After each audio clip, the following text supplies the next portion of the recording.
The Travel Transformation Podcast is proud to be partnered with Give the Goodness Global, an amazing global outreach project helping families in need all over Southeast Asia and beyond. Please check them out at Instagram.com/Give the Goodness Global today.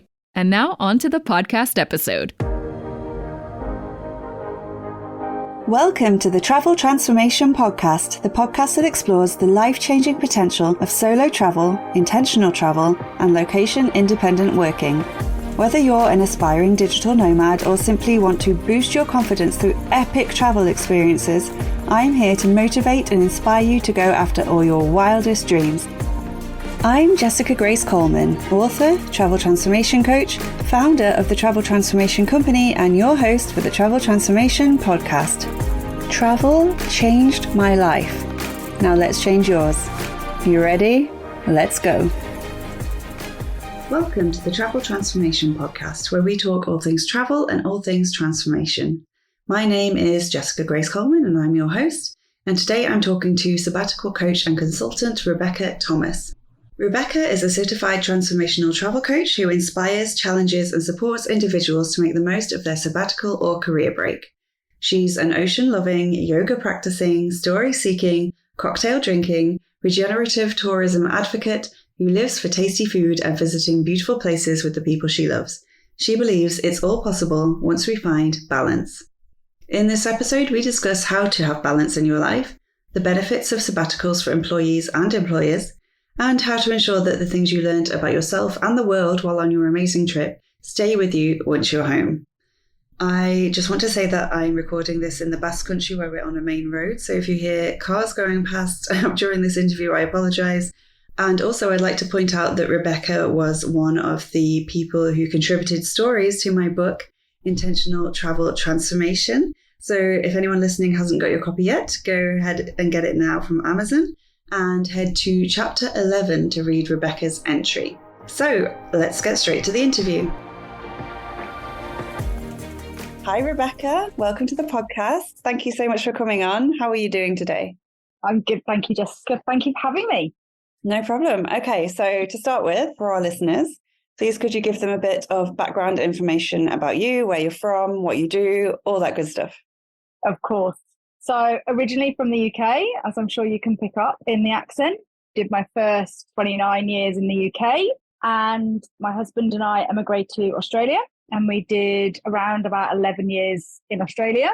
I'm currently sat in France, so we are now very privileged to be somewhat location independent. So we spend the European summers in France. We're actually renovating an old barn that we bought 15 years ago in France at the moment. So that's where I am at the moment. But we hate the cold, hate the winter, certainly try and escape that. So for part of the year, we travel back down to the Southern Hemisphere. So whether that's back to Australia, like we did this year for about 3.5 months, or just traveling around Southern Hemisphere to chase the sun. What do I do? I'm a recruiter by trade. So I had my first sort of 17, 18 years in recruitment and still do that when I'm in Australia. But I am a coach, and more specifically a sabbatical coach more recently. So have always obviously used coaching throughout my recruitment career, very much from a leadership and an executive perspective.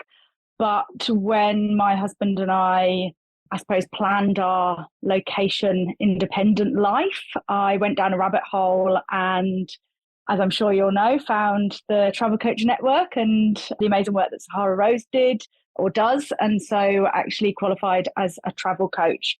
So I now work with individuals who really at crossroads, I suppose, might be, I don't know, looking at some profound personal or professional decisions and feel like they're at a crossroads. It might be that they're between roles. It might be that I've got a client who's just retired and looking at taking a sabbatical. And, travel might be part of that. It might not be part of that, but more often than not, it is. And really the clients that I work with are those that are either totally overwhelmed at where to start, so it's like, oh my goodness, I know I want to take this sabbatical.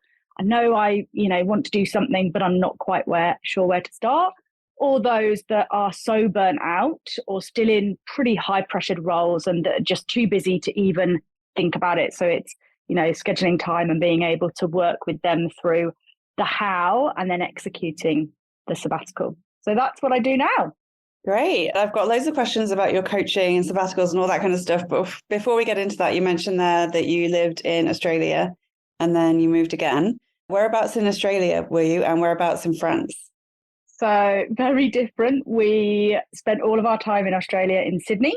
So the glitz and glamour of Sydney Harbour and all of the wonderful things that come with city life, but also beach life, because we lived in Manly, which is a small beach suburb, about a 20-minute ferry ride from the CBD. And then in France, very, very different. I don't think you could get any further from Sydney and the glitz and glamour of Sydney Harbour. We live in a rural small village called Louvigné, and that is about 3 hours drive southwest of Paris, about half an hour from the Brittany coastline, but very rural. So very French speaking. It's about a 20-minute cycle to the nearest boulangerie, very country. Wow. And why did you emigrate to these places and how did you decide where? I'm so intrigued. Okay, so Sydney, really easy. I was, as I say, in recruitment in the UK, and I had quite a large leadership role across the whole of the south. So really from Cardiff along that M4 through to Maidstone. And I was away Monday to Thursday and back on the Friday, working for my local office on the Friday, which, sounds great and was really exciting to begin with. It takes its toll, but what more than what took the toll was the weather. And there was an absolute defining moment when I was traveling from Swindon to Maidstone on I think it must have been a Wednesday afternoon or a Thursday afternoon. And I got stuck on the M25 for 11 hours in snow. It was like Armageddon. It was horrific. On my own, my battery died, everything. And I just thought, there's got to be something better than this. And so it was kind of, I don't know, fate, if you believe in that. But by the time I actually turned around, I never got to Maidstone. I turned around and managed to get home safely, which was about 4 hours in the opposite direction, and went to my local office on the Friday morning. And as soon as I opened up, there was this massive advert on the internet for recruitment roles and leadership roles in Australia. And I thought, oh my goodness, maybe that's the answer to not being stuck on the M25 in snow. So I went home and I said to my husband, there's an opportunity in Australia in Sydney. He'd actually been to Australia, but to Adelaide previously. And I'd to Australia and been to Sydney, and know I loved it. And he was like, oh, okay. And went upstairs. And I said, what are you doing? He said, I'm going upstairs to pack.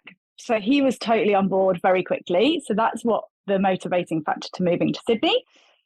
The France bit, we bought a barn. Tim's family have got connections in this area. So we actually bought a barn randomly on a whim about 15 years ago, or 16, 17 years ago now, when we were still in the UK, that it would be this, we'll come over for, 4 weeks of the year and 5 weeks of the year, and we'll just do it up, and it could be a bit of a busman's holiday for my husband because he's in construction. And then, of course, we moved to Australia, and so that kind of went on hold. We just totally bolted it up and didn't really think a lot about it. And when I got to a crossroads in my career, and I'd kind of got to a point where what other opportunity I wanted to take, whether it was still recruitment, whether it was still the company I was working for. And so I was lucky enough that they supported me through a sabbatical. So my husband and I both had amazing companies that supported us through ended up being about an 8-month sabbatical. And it was really sacred time for us to go and decide what the next chapter looked like. My husband had fallen in love with Australia and never wanted to leave, wanted to sell up all of our assets and move there. I was still umming and ahhing where the forever would be and whether I wanted a sort of forever or whether we could have our cake and eat it. And so through that sabbatical, we really looked at, talking through what we both wanted, talking about solutions, coming to a compromise. We came back to France and visited France and decided that we did want this to be part of the future. I've got really close family and friends still in the UK, and so I wanted that, but we went back to the UK and was like, no, couldn't live here. So it was really around finding this compromised life. And that's how we ended up emigrating again because of Brexit. We had to go through the whole visa thing and emigrating to somewhat France, where we spend some of the time of the year. But this is our base. All of our worldly possessions are now in France.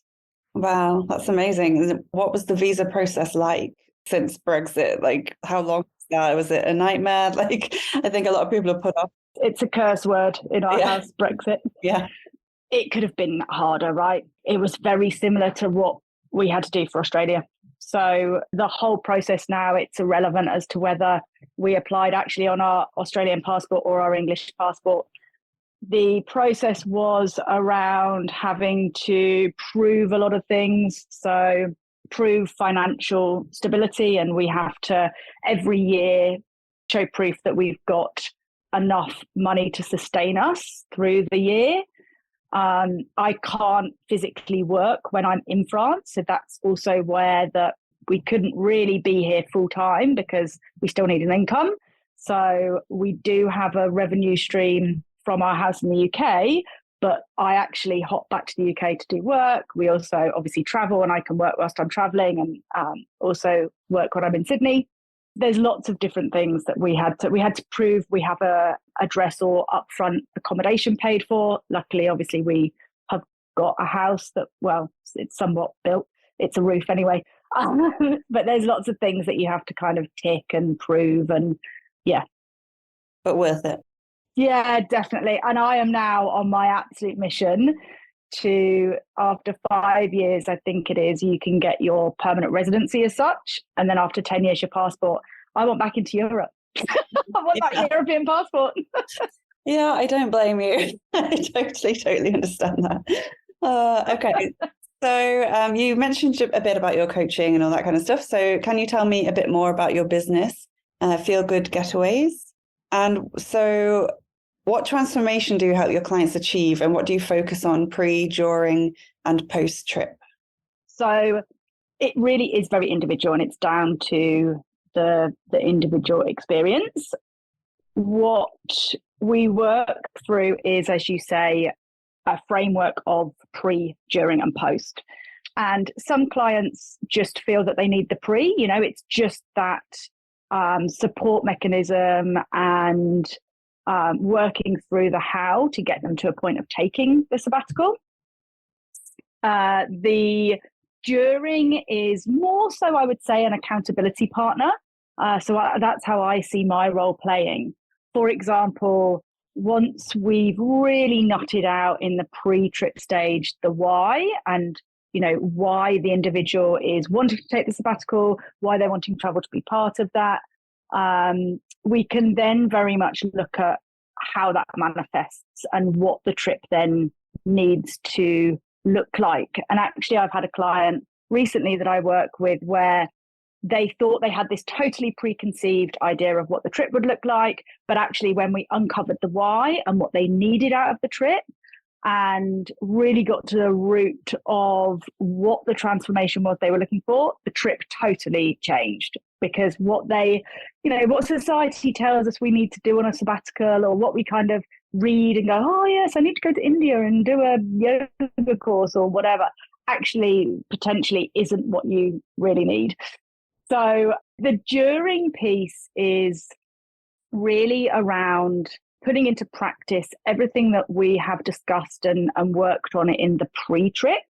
So again, an example of that is I was working with an individual who it was really about confidence and growing confidence and wanting the travel piece of their sabbatical, because it was only a part of their sabbatical, to really help them grow in that confidence piece and meeting new people and not being afraid of the unknown and navigating ambiguity and, maybe not even knowing where they're going to stay that night.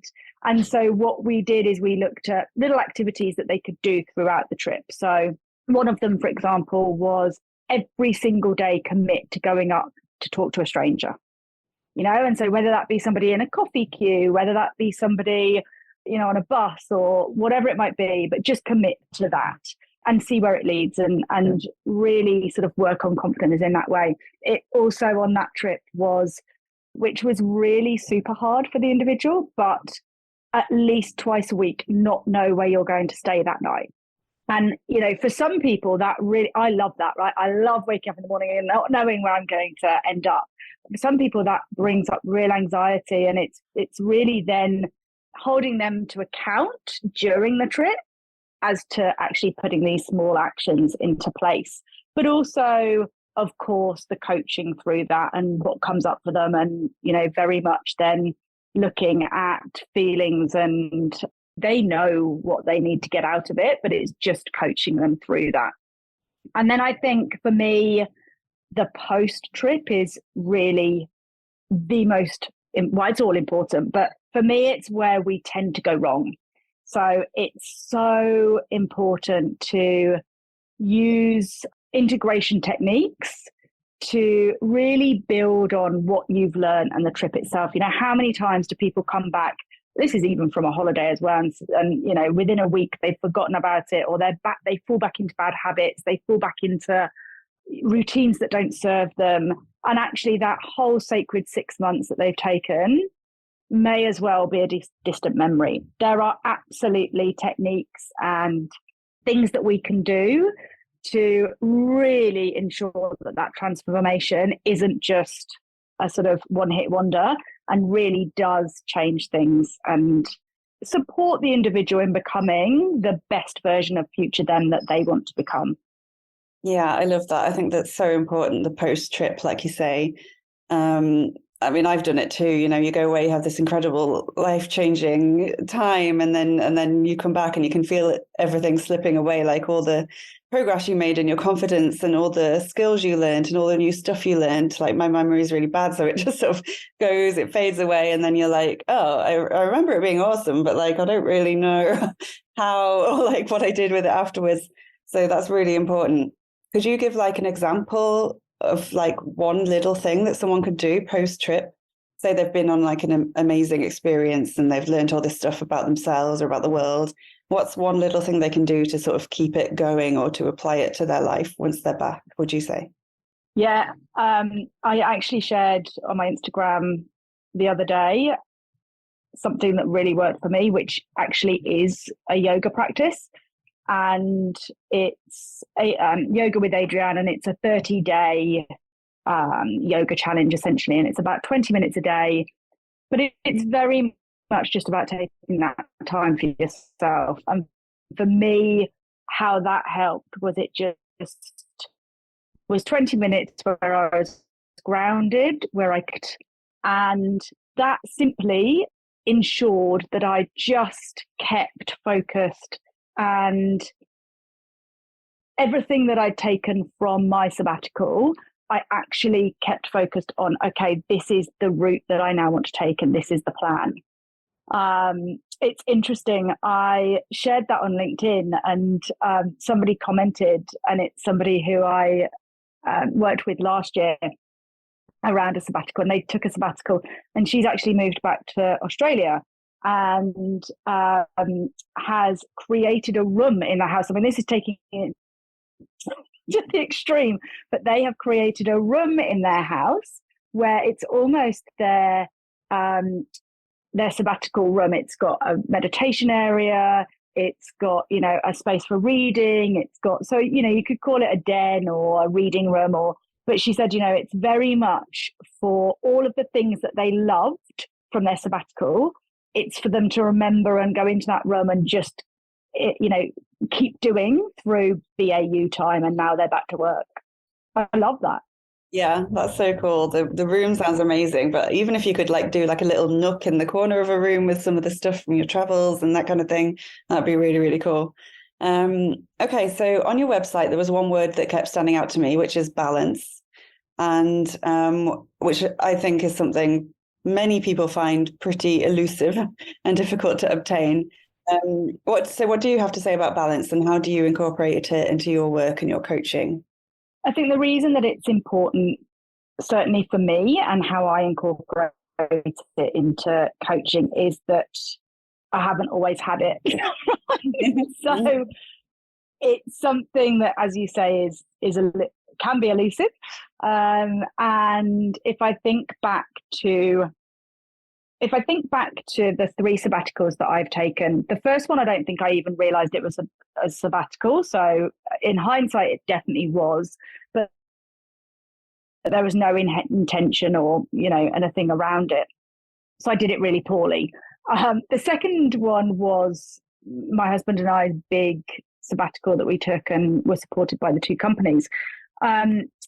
With regards to that, leading up to that, I totally did not have balance in my life at all. So I was working, very much sort of 60, 70 hours a week in a high pressured sales environment, and lived and breathed, worked for the weekend, saw my family twice, for 2 weeks a year. That was it. So what the sabbatical did for us was really be able to explore what balance meant for us, because it is very different for the individual. And it also is, if you think about scales, and on either side of the scales, people will have different things. Things are important to different people. So, if I take my husband, for example, the being close to family and seeing them very, very frequently and often is probably not as important as it is for me. He's got good relationships that he withstands, but actually distance and location is not as meaningful to him, as me. So we all have different weighting, I suppose, on all of these important things. And what I try to do with my clients is uncover what balance means to them, uncover what all of the important things to them, what weighting they have, and therefore what balance looks like, and then how to achieve that. And I think what's really exciting is using travel, and I keep harping back to this sacred time because I think it is, but the sacred time that sabbatical gives you is time to reflect and actually do the work around that, to then look at what life could look like when you achieve your version of balance. And for me, I've certainly managed to do it. It's taken 7 years, but it's remarkable to just feel every day waking up and feeling as though you've got that balance and you are living your best life. Do you want to learn all about the 5 travel transformation principles, including how to conquer your fears through travel? Then you need to grab a copy of my Travel Transformation Guide, written by me, Jessica Grace Coleman, as part of my Flip the Script Academy. It's totally free. All I ask for in exchange is your email address so I can keep you updated on all things travel and transformation. Just head to traveltransformationcoach.com/free guide to get your guide today. And now, let's get back to the Travel Transformation podcast.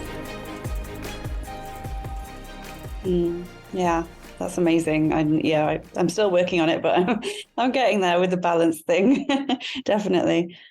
It takes time, definitely, and it takes a lot of work to uncover what it actually means, because people say balance, but actually, what does it mean? What does it mean to you personally?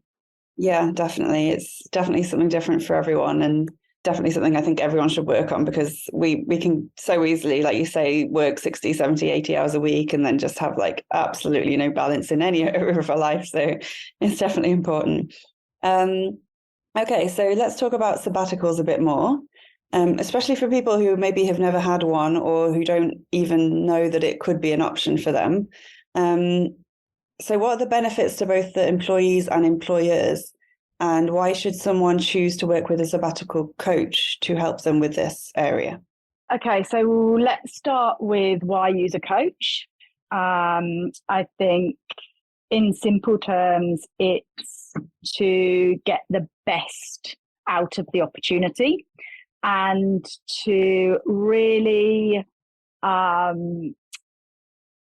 ensure that the opportunity doesn't pass you by, right? So if we think about when I did a marathon for the first time, I'm totally not a marathon runner at all. I'm not a runner. I hate running, but I did it for charity.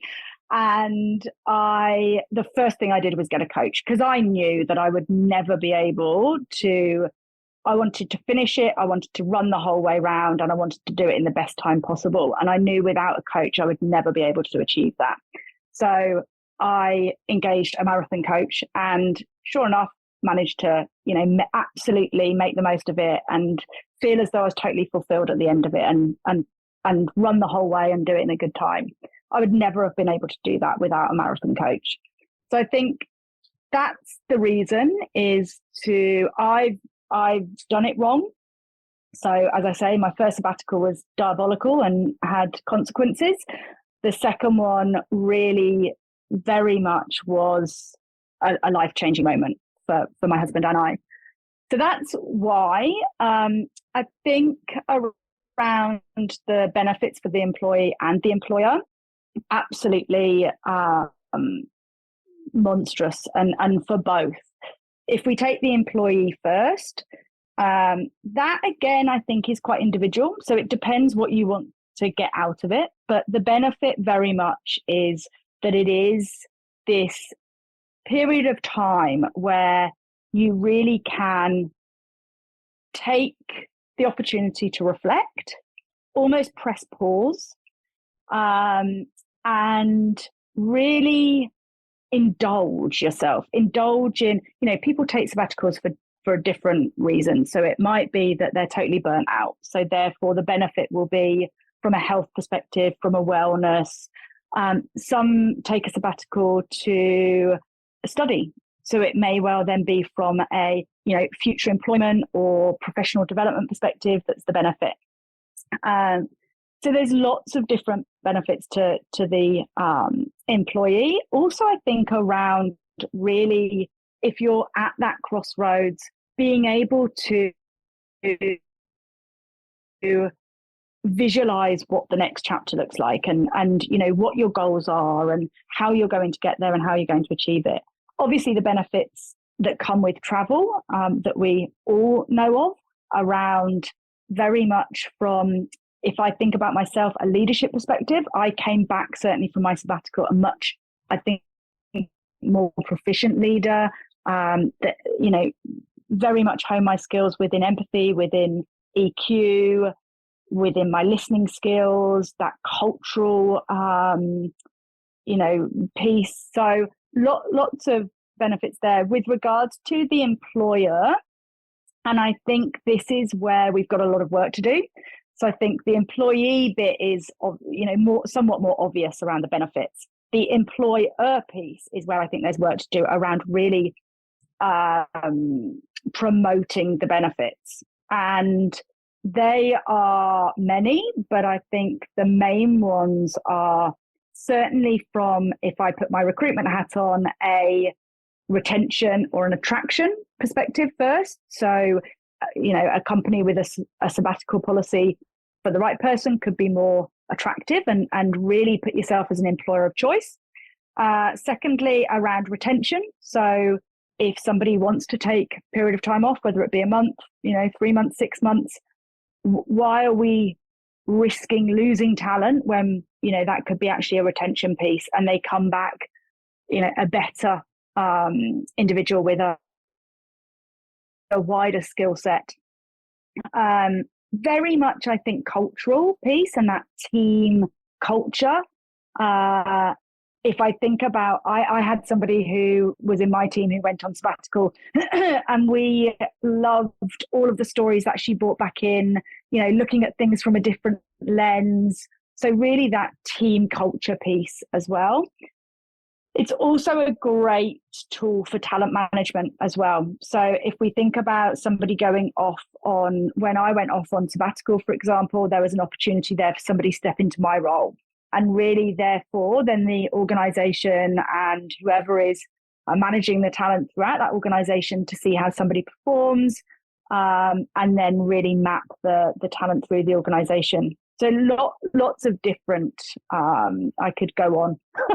Yeah, that's amazing. I mean, it's stuff that I've not really thought about. And for people who maybe don't think this is an option, would you recommend just, asking your boss and seeing if it's possible? Because, you don't ask, you don't get kind of thing. Or because I think a lot of people, like when I've had office jobs and things, it didn't even occur to me that this would be an option. Whereas if I'd actually talked to my boss and, you know, gone over why I think it would be good for both of us, then maybe that would, you know, have turned out differently. Is that something you encourage your clients to do, or how do you sort of start that whole process? There are, I think, two different types of scenario, right? So you've got organizations where there is a very clear sabbatical policy. So it is documented, it will be on the intranet, it will lay out the criteria. Some organizations, for example, you need to be at the organization for X amount of time until you can take the sabbatical. It lays out the sabbatical length that is an option. So that's black and white. I still think there, of course, is option to discuss that and negotiate on, you know, what that actually looks like in real terms, but it's where there is a policy. And then there are organizations where there isn't a policy, but it is leader-led. So it is down to your relationship with your leader and, as you say, discussing it as an option. I think everybody's situation is different, and I think there's lots of different things that need to be taken into account before that discussion happens. But absolutely, as you say, you know, if you don't ask, you don't get. I think it's a conversation that needs a lot of thought around how to navigate it, and that's certainly something that I do with clients. Because of course it's similar, isn't it, to laying your cards on the line around any type of leave. There can be something, I suppose, triggering in that conversation, which then impacts relationships or dynamics later on. So definitely a conversation to think about having, but I think it's around how you navigate that's important for the individual situation. Definitely, that's good advice. Okay, so you offer discovery sessions for potential clients. Can you tell me a little bit about what these entail and what kind of things are included for anyone who might be interested in this? Yeah, of course. So they normally last around half an hour to 40 minutes. It very much is really a two-way getting to know each other to see whether, you know, what I provide and the services that I can provide can help them. But also really, I suppose, just a space for an individual to start that journey around thinking about, actually, this is something I might want to do. And look, you know, there's no obligation. It's a call that is simply a discussion to then see whether that's something that we want to progress working together with. It's interesting. From the calls, it can be a very quick, my God, yes, you know, I've been thinking about sabbatical for a long time. You know, there's chemistry, I click with the individual, vice versa, and we decide, yes, we want to work together. It can also be a very slow burn where, you know, it is very much that start and that first step around, oh my goodness, okay, so it is possible. You know, sometimes it's around them asking questions about my 3 sabbaticals and what that's looked like, and giving them just a bit of inspiration around, you know, what they could do. And then it can be, you know, it's probably the longest period of time has been a 9-month period of time around chatting to somebody about it and then them coming back to me and saying, okay, I'm ready to do this. Oh, okay, 9 months. That's okay, cool. But it's nice to know that, like, some people do take that long, because a lot of people, you know, they work differently. Some people are impulsive, some people really need to process it and think it over. And it's nice to know that you can still do that and then be like, yes, now let's work together. That's great. I think it's when they're working as well, you know, so they might be working, they may be on a big project, certainly this was the case. They were on a huge project. They knew that they wanted to. It was this niggly thing in the back of their mind, but then just life takes over. Yeah, definitely. Timing is definitely a thing. Okay, so I ask every guest what their favorite places in the world are. You said India, Portugal, and Tanzania. Could you tell me a bit about why you chose these places out of all the places you visited? I think it comes down to those transformational moments, and all 3 of those I can pinpoint transformational experiences too. So if and I know I said on my form, not in no particular order, I'm going to go in the order that I visited them, I think. So India was the first place I went to, and I cried when I left. I had traveled a lot prior to India, but it really was, it totally and utterly pulled at my heartstrings, and I fell in love with the place. The tragedy is that my husband has no interest in going to India, and so I think it might either have to be a solo trip again, or in another lifetime. But it totally changed me as an individual, and I think it very much was around widening my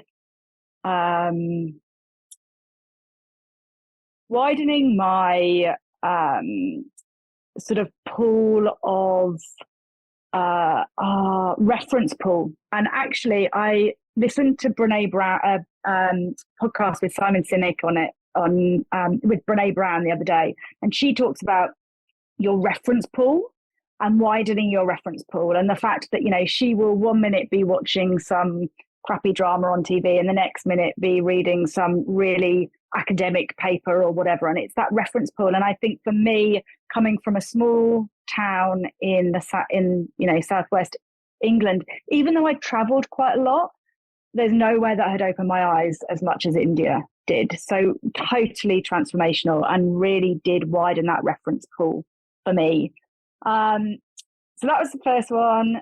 The second one was Tanzania, and I climbed Kilimanjaro, and that was the first intentional travel that I'd ever done. So my best friend and I climbed Kili, and she was all around intentional travel and all around climbing with a local team and really making sure that the money stayed local and supporting the local communities. And so we did a huge amounts of research, and the experience that we had, I honestly don't believe we'd have got it if we hadn't have climbed with these guys. We climbed with a company called Kilimanjaro Heroes. They were two guys who had set up, had come from nothing and set up this amazing tour company.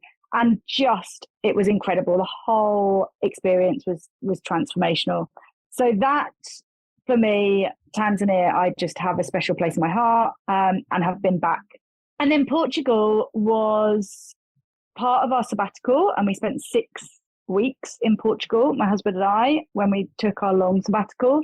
And it really was, we both fell in love with it. We fell in love with the people, we fell in love with the food. Everything was just like, I don't know, it was being a different culture, but it was also super easy. And it was where we dreamt up our best life. So for me, that whole, transformational time there of really throwing out all of the limiting beliefs and being like, right, what could get rid of financial worries, get rid of, just don't believe they happen, what could life look like? And that came from Portugal. Wow, those sound like 3 very, life-changing trips. That's amazing. Is there anywhere on your bucket list right now, like, that you really want to go to that you've not been to yet? Oh, South America. I did Brazil very briefly. I did Rio Carnival for 5 days, 5 very mental days. And South America definitely is somewhere that I want to explore further. Nice, me too. I believe you have something coming out soon called Travel Connection Circles, which sounds intriguing. Can you tell me anything about this, or is it a secret? No, definitely not a secret. I do. So first week of June will be the first. And actually, I think I'll have to do 2 because the uptake's been unbelievable. And also because of time differences. But I think I will do 2. So one that aligns more so with the States, and then one that aligns more so with Australia and Asia. And then obviously UK being probably able to, or UK and Europe being able to connect to both. But they are really a space for anybody to come and share stories, a space of absolute no judgment, a space to gain inspiration. I trained as a circle facilitator about 2 years ago. I think it was 2 or 3 years ago. And really, for me, it is a magical, magical space. And in our normal life and everyday life, I think the one thing that we, hand on heart, can say that we don't do is actively listen and listen with intent and hold space for each other. And I think when we're traveling, when we're on the road, certainly from a digital nomad perspective, sometimes that connection, is missing. And it's a space for us to connect. Nice. I love that idea. For anyone who's interested, where can they find out more about this? Basically, DM me either on my Instagram, which is feel_good_getaways, Bexy Brown, the Sabbatical Coach, or my LinkedIn, Rebecca Thomas. Great. And I'll put those in the show notes as well. And if anyone wants to book a session with you, a discovery session, is that on your website? It is, yeah. Okay, we'll get that in the show notes as well.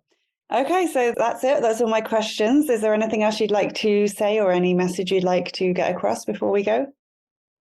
No, I don't think so. I think we covered lots. Thank you so much for having me. It's been wonderful. Nice. Thank you very much. Thank you for listening to this episode of the Travel Transformation Podcast with me, Jessica Grace Coleman. If you enjoyed this episode, please rate and review and spread the word if you have friends or family who also want to transform through travel. For a chance of winning one of my books in ebook form, please review this podcast on Apple Podcasts and send a screenshot or just your name to info@traveltransformationcoach.com or at traveltransformationcoach on Instagram. I'll be picking a new winner each month, and you can choose between any of my non-fiction titles, including Write Your Life, Write Your Year, and Intentional Travel Transformation. You can find out more about me at traveltransformationcoach.com, where you can also get your free travel transformation guide. And until next time, I'll catch you on the flip side. Bye.